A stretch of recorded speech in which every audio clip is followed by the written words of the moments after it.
Saudara-saudari yang terkasih, pernah seorang prodiakon atau asisten imam bercerita pada saya bagaimana seusai misa ia dicegat, dimaki-maki dan hampir dipukul oleh seorang umat yang baru saja ikut misa.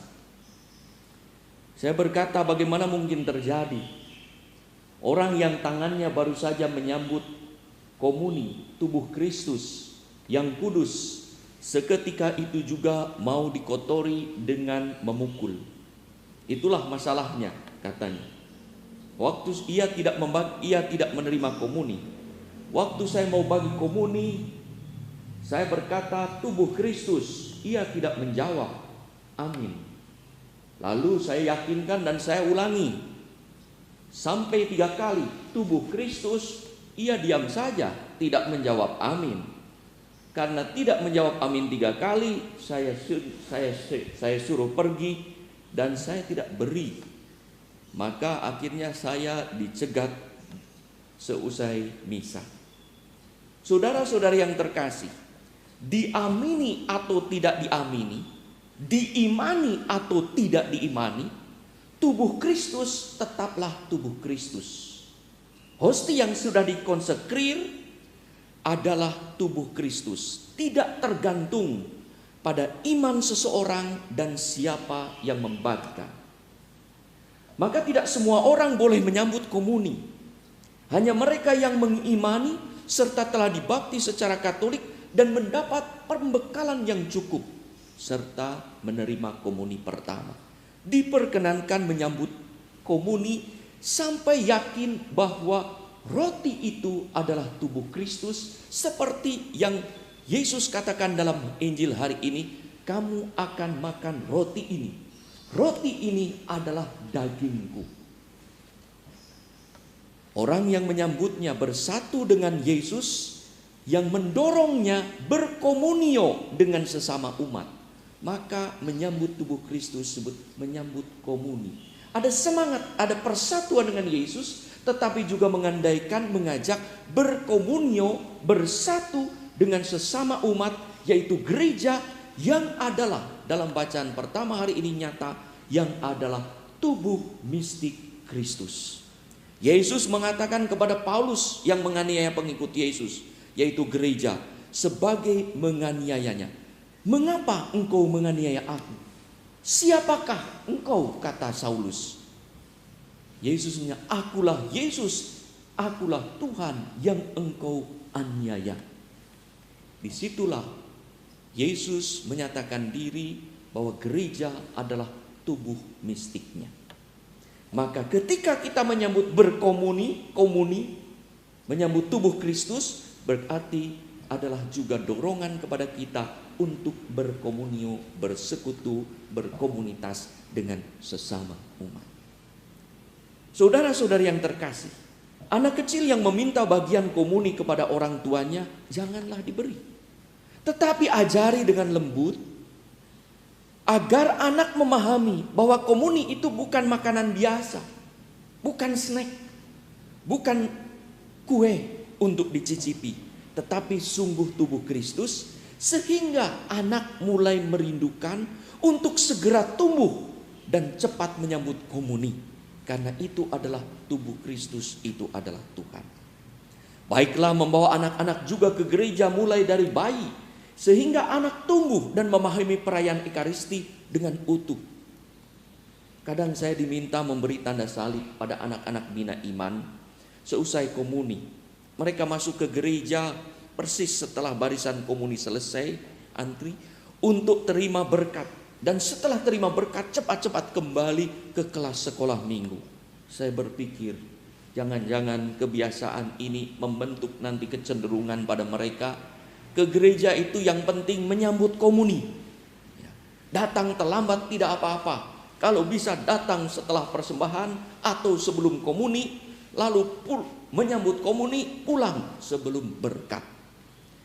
Saudara-saudari yang terkasih, secara luar biasa komuni juga dapat disambut di luar misa, yaitu dalam ibadat sabda. Beberapa kelompok asrama hari ini mengikuti misa streaming Artinya mereka bukan mengikuti merayakan sakramen Ekaristi, tetapi melakukan ibadat sabda. Lalu setelah melakukan ibadat sabda, pada waktu komuni dibagi komuni itu dimungkinkan. Atau pada saat sakit atau pada lanjut usia, pembagian komuni ke rumah-rumah. Komuni secara wajar diterimakan pada orang yang secara lengkap mengikuti perayaan Ekaristi, di mana hosti dikonsekrir. Maka hosti lain, walau ada di sakristi atau ada di belakang altar atau ada di sekitarnya yang tidak dimaksudkan untuk dikonsekrir, tetapi dan belum dikonsekrir, bukanlah tubuh Kristus. Pernah terjadi ada kesalahpahaman, komuni hampir habis sementara umat yang berbaris masih banyak. Seorang prodiakon atau asisten iman membawa sibori penuh dengan hosti. Ia akan membagikan kepada saya yang komuninya, hostinya yang sudah dikonsekrir hampir habis. Saya plong melihat begitu banyak hosti di sibori itu, dan saya bertanya, "Bapak dapat dari mana?" Ia menjawab polos, "Saya mengambil dari tempat hosti. Syukur masih banyak, Monsinyur." Saya bilang, "Jangan, bawa kembali. Ini jangan dibagikan. Ini bukan tubuh Kristus. Ini belum dikonsekrir." Saudara-saudari yang terkasih, prodiakon asisten imam saja bisa salah paham, apalagi kebanyakan dari umat kita. Saudara-saudari, kekudusan tubuh Kristus tak dipengaruhi oleh siapa yang membagi. Asisten imam, uskup, atau bahkan paus. Efek spiritualnya sama, tubuh Kristus yang sama. Walau mungkin efek psikologisnya berbeda. Saya ingin menerima dari dia, saya ingin menerima dari imam. Bahkan keliru, ada orang yang tidak mau menerima dari prodiakon. Maka tidak usah lari, menyilang, lalu memburu seseorang dan menghindari yang lain. Nanti Yesus berkata, aku juga di sini aku, di sana aku, di mana-mana aku yang sama. Tentu kenyataan ini membuat refleksi bagi kita, para pembagi komuni dituntut lebih untuk menyiapkan diri agar layak membagikan tubuh Kristus. Ada beberapa kasus orang yang meragukan komuni sebagai tubuh Kristus. Itulah para pendengar Yesus yang bertanya, bagaimana ia ini dapat memberikan dagingnya kepada kita untuk dimakan? Dalam keadaan biasa bentuknya tetap hosti. Tetapi ada beberapa mujizat yang menunjukkan bahwa hosti itu adalah tubuh Kristus, daging. Seperti mujizat di Lanciano, Italia, terjadi perubahan menjadi daging dan darah yang nyata dapat kelihatan dan dapat diamati secara ilmiah pada abad ke-8. Lalu di Amsterdam pada tahun 1345